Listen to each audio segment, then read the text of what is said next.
मैं रत्नेश कुमार काशी हिंदू विश्वविद्यालय का विधि संकाय का छात्र। आप सभी को प्रणाम। सभी गुरुजनों को शिक्षक दिवस की हार्दिक शुभकामनाएं एवं बधाई। राष्ट्रीय स्वराज परिषद के माध्यम से आज मुझे सफल बनाने हेतु मिशन आर्टिकल 44 को आज मुझे अपने आप में गौरवान्वित महसूस हो रहा है और साथ ही गुरु के समान अनूप बर्नवाल सर और मेरे सहपाठी मित्र शुभम जी के सहयोग से मैं अपने बात को कहने का मुझे अवसर मिला। इसके लिए मैं सदैव आभारी रहूँगा। मैं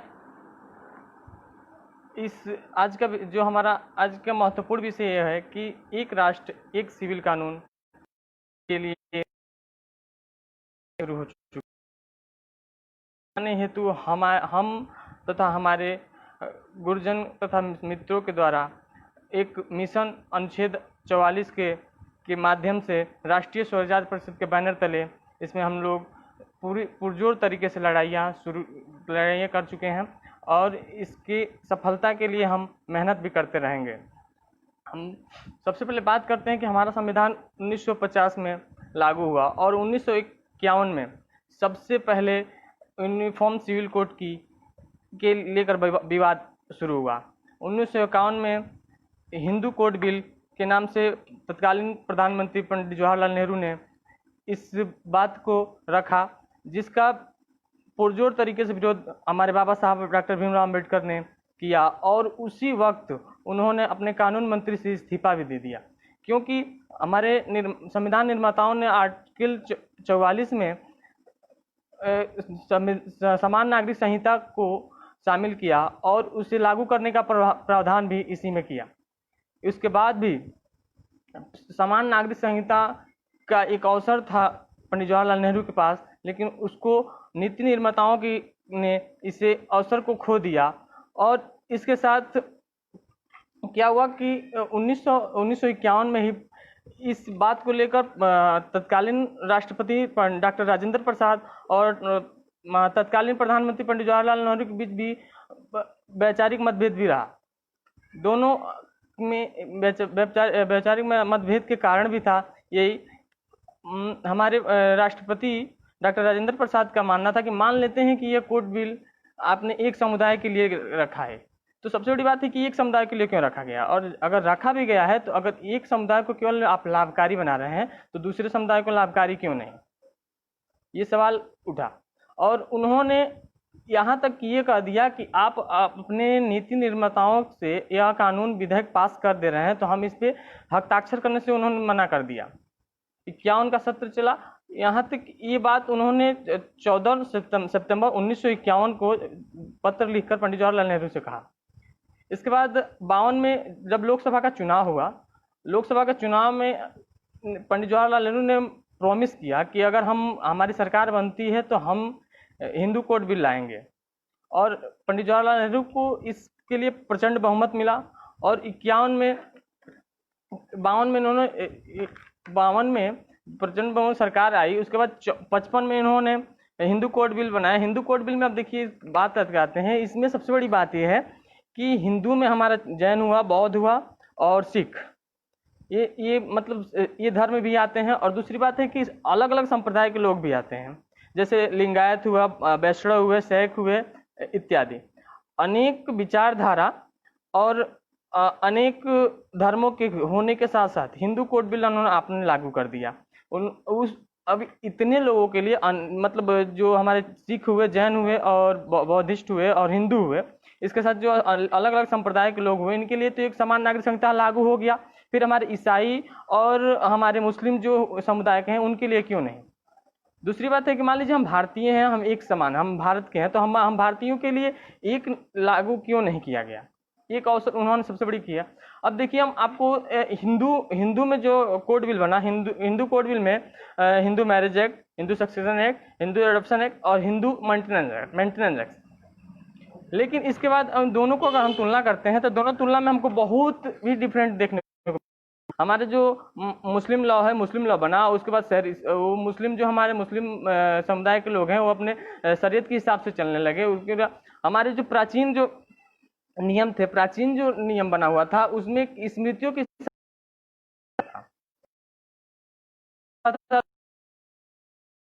उपयोग करते थे। लेकिन बात करते हैं एक्ट 1955 में जो लागू हुआ, उसको लागू होने के बाद पूरे जो हिंदू समुदाय जो थे, हिंदू हिंदू के अंतर्गत जितने आते थे सबने इसको,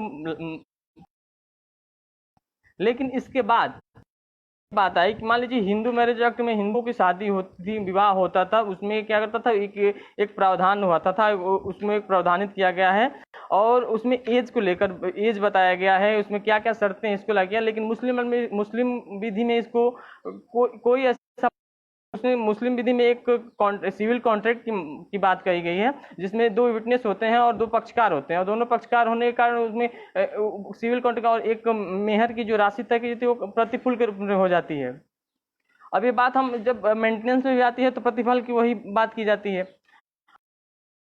हिंदू में हमारा है कि एक उसके संस्कार दिया गया है, और ये दोनों एक देश में रहा जाता है, क्योंकि हिंदू भी हमारे भारतीय हैं और मुस्लिम भी हमारे भारतीय हैं। इसके साथ भी हम इसको इतना जरूर किया जाए कि आखिर में एक नियम, एक सिविल कानून क्यों नहीं, मुस्लिम के लिए अलग और हिंदू के लिए अलग। यहाँ पे एक हमको बहुत बड़ी विभिन्नता देखने को मिली। अब बात करते हैं एडॉप्शन एक्ट की। एडॉप्शन एक्ट क्या होता है कि हम हिंदू जो होते हैं गोद ले सकते हैं।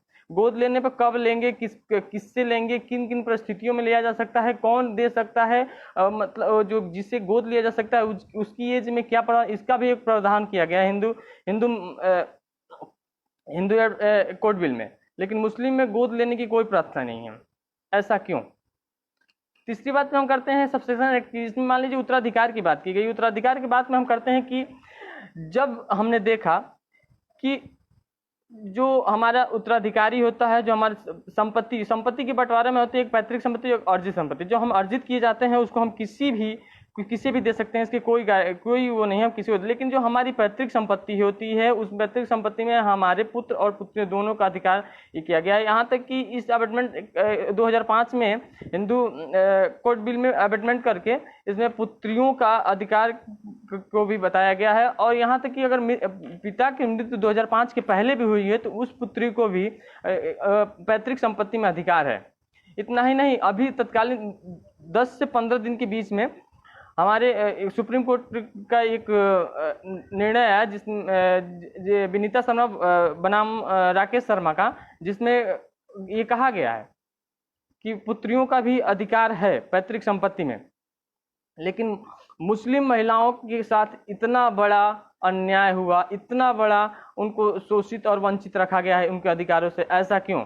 अगर ये बात उस समय 51 में पंडित जवाहरलाल नेहरू के एक जो हिंदू कोड बिल के साथ यूनिफॉर्म सिविल कोड लाए होते तो इसके लिए कितना बेहतर होता। अब तीसरी बात हम मेंटेनेंस की बात करते हैं। तो मेंटेनेंस में ये होता है कि हम जो हमारा जब विवाह विच्छेद होता है तो विवाह विच्छेद होने के जब तलाक की बात होती है, तलाक के बाद जब हम बात करते हैं तो वहाँ पे मेंटेनेंस की बात आती है। तो हिंदू मैरिज एक्ट में हमारा ये है कि ये हमारा डिस्ट्रिक्ट कोर्ट में होगा, डिस्ट्रिक्ट कोर्ट के सामने होगा, और उनके सामने ये किया जाएगा और ये बताया जाएगा कि उसकी मेंटेनेंस की जो राशि होती है वो कोर्ट तय करेगा। लेकिन ऐसा अगर तलाक की बात करते हैं तो तलाक में ऐसा कोई प्रावधान नहीं मुस्लिम लॉ में है, ऐसा कोई प्रावधानित नहीं किया गया है कि मुस्लिम लॉ में कि क्या कब तलाक होगा, कहाँ होगा, इसका मेंटेनेंस की क्या राशि कौन तय करेगा।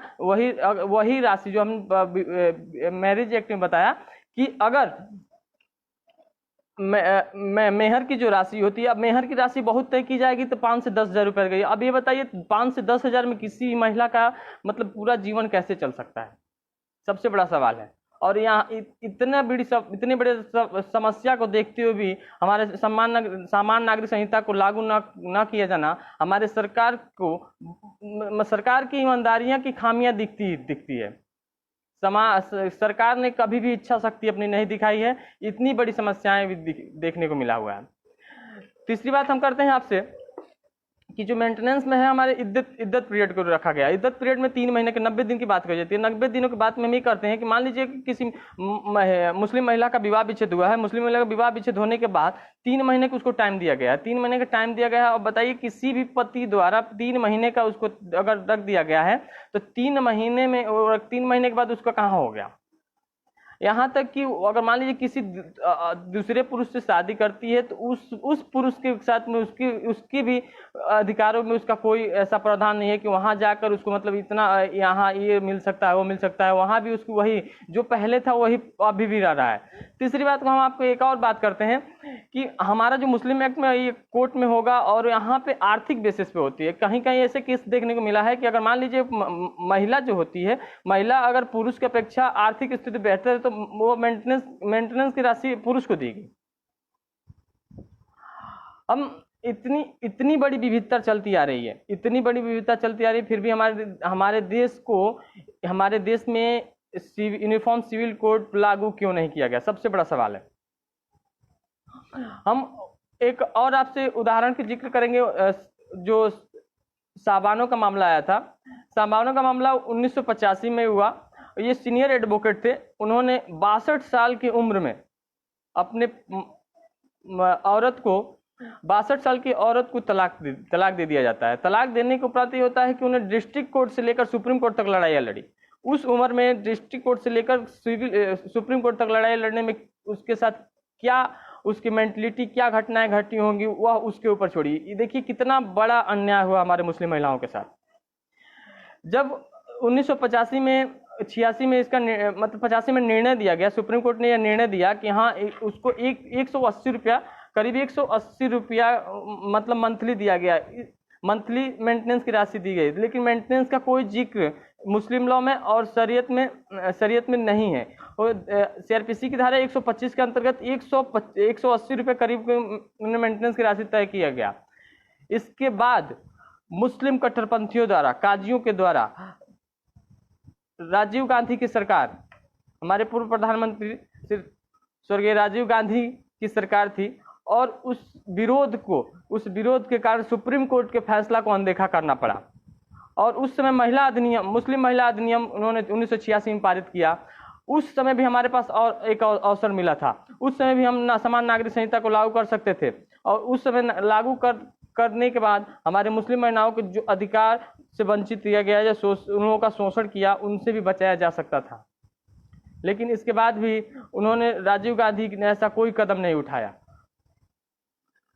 बहुत सी विविधताएं आपको देखने को मिल रही, और हम इसके लिए हमेशा से करते आए हैं। और यहाँ तक कि जो हमारे संविधान निर्माताओं ने इसको जब बनाया है कि रखा है जगह, तो इसको करने में क्या, कोई भी सरकार हुई है 70 सालों में आज तक इस पे कोई बात, कोई बहस, कोई डिबेट ऐसा कुछ नहीं देखने को मिला। जबकि हर जगह सुप्रीम कोर्ट ने ऐसा कह चुके हैं कि हाँ इसकी चाहिए, ये लागू होना चाहिए। लेकिन वोट बैंक की राजनीति के कारण 1986 में राजीव गांधी की सरकार ने संसद से मुस्लिम महिला अधिनियम पारित किया, और जिसमें एक 62 साल की औरत, एक बुजुर्ग महिला का पुरजोर तरीके से पूरा देश के, एक तौर पे कहिए तो पूरा देश उसका विरोध किया। और इस विरोध का सबसे बड़ा कारण थी उस समय की तत्कालीन सरकार। वहां पे चाहती तो इस यूनिफॉर्म सिविल कोड की लागू कर सभी को एक समान और एक नियम से उसको बांध दिया गया होता। हर जगह ये हमको यही सब बातें देखने को मिल रही है। आगे आपको हम बता रहे हैं कि 17 में जो सायरा बानो का मामला आया, इसमें तलाक की बात की गई। 3 तलाक को खत्म कर दिया गया। 3 तलाक को खत्म कर दिया। इसमें बाइगेनिम की बात नहीं की गई। मान लीजिए हम हिंदू मैरिज एक्ट में अगर एक औरत होती है, दूसरी औरत की शादी की जाती है तो 7 साल की सजा दी जाएगी। लेकिन मुस्लिम लॉ में 4 से शादी करने की इजाजत क्यों? सबसे बड़ी बात है, समझिए, मुस्लिम महिलाओं अगर एक साथ एक पुरुष 4 शादियां कर सकता है तो उनकी मानसिक प्रताड़ना की क्या स्थिति होती होगी।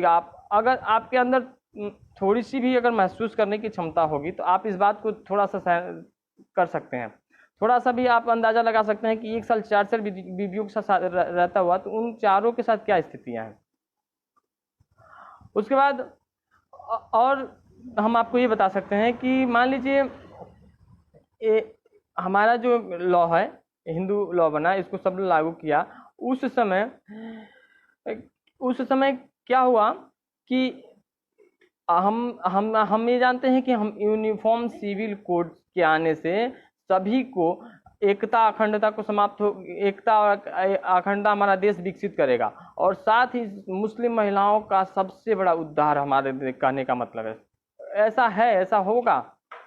मुस्लिम महिलाओं ने जो अपना शोषित और वंचित कर रखा है पुरुषों ने मुस्लिम महिलाओं को, उससे उद्धार होगा। और हम चाहेंगे कि इस जो मिशन है हमारा, इस मिशन को सफल बनाने के लिए, यहाँ तक कि राजीव गांधी की सरकार 1986 में जब 1986 में ये अधिनियम पारित लागू किया, तो ये देखा गया, सबसे बड़ी बात है कि वहाँ के जो आसिफ मोहम्मद खान जो उसमें मंत्री थे, उन्होंने इस्तीफा दे दिया। और इस्तीफा देने के साथ उन्होंने आज के समय पे वो केरल का महामहिम राज्यपाल हैं, और वो हमारे राष्ट्रीय स्वराज परिषद के राष्ट्रीय संयोजक अनूप देशबंधु सर से मिले हैं। और उन्होंने मिलने के बाद ये बात कहा है कि हम अपना खुला समर्थन देता हूं और जिससे मुस्लिम महिलाओं का न्याय मिल सके। अब सायरा बानो का मामला जब आया तो सायरा बानो 3 तलाक को हमारे मोदी की सरकार ने, ये सायरा बानो का मामला जब सुप्रीम कोर्ट में आया, सुप्रीम कोर्ट में आने के बाद सुप्रीम कोर्ट ने कहा कि इसे 6 महीने में संसद से कानून बनाकर इसे हम असंवैधानिक घोषित करते हैं और इसे कानून बनाकर इसे दंडनीय अपराध घोषित किया जाए। हमारे तत्कालीन प्रधानमंत्री नरेंद्र मोदी जी की सरकार ने इसे कानून बनाया, और कानून बनाने के साथ इसमें 3 साल की सजा को भी रखा गया है। लेकिन एक बात और कहने वाली बात है, 3 तलाक तो खत्म हो गया, लेकिन तलाक भी अभी भी है। 3 तलाक हम मानते हैं कि खत्म कर दिए, लेकिन तलाक अभी भी है, और तलाक का कोई वो नहीं, अभी भी उसी लॉ से चल रहा है। कहने का मतलब ये है कि मान लीजिए तलाक आज हुआ, फिर 2 महीने बाद हुआ, फिर 2 महीने बाद, जिस दिन 3 बार कर दिया फिर तलाक हुआ।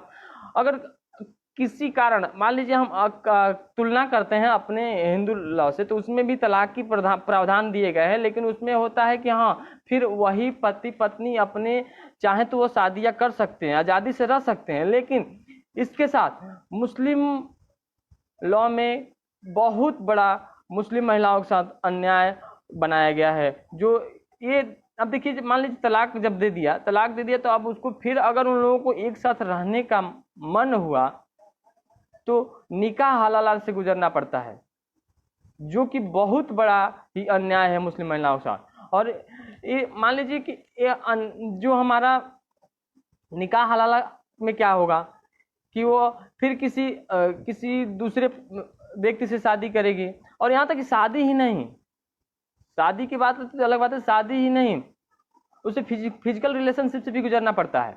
उसके बाद वह पर्सन उसको तलाक देगा, तब आके जो पहला व्यक्ति जो तलाक दिया था उससे वह शादी करेगा। तो इतनी बड़ी विविधता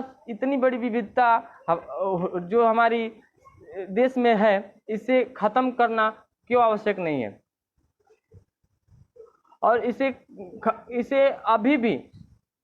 अभी हमारे मैं ये कहना चाहूँगा कि जो हमारे प्रधानमंत्री नरेंद्र मोदी की सरकार, भाजपा की सरकार है, ये इस कार्य को सफल बनावे और पूरे देश में समान नागरिक संहिता को लागू करे। इससे हमारे फायदे अनेक हैं। मान लीजिए हमारे देश में एकता अखंडता को बरकरार रखेगा, विकासशील चलेगा और हमारे देश का विकास होगा। साथ ही हम ये भी कहना चाहेंगे कि जो हमारा कानून है, ये जैसे मान लीजिए गोवा में एक कानून की बात हम करते हैं, गोवा में भी कुछ कानून दिए जो सिविल उसमें यूनिफॉर्म सिविल कोड की बात की गई है। उसमें हम ज़्यादा बातें नहीं कहेंगे, बस थोड़ा सा बात कहेंगे कि वहाँ लागू हुआ है तो उसका भी कोई प्रावधान दिया गया है। तो हमारे पूरे देश में ऐसा लागू करना क्यों उचित नहीं है। वहाँ भी लागू हो सकता है और हमारे देश में ये लागू होने से हमारा देश विकासशील बनेगा, ये 100 बात की एक बात है। और इसे जो हमारी होगी वोट बैंक की राजनीति बंद होगी, तुष्टीकरण की राजनीति बंद होगी। तो हम इसी बातों के साथ आप सभी को प्रणाम करता हूं और मैं निवेदन करता हूं इस सरकार से जो कि इस बात को संसद में उठाया जाए और इसको पारित किया जाए। प्रणाम।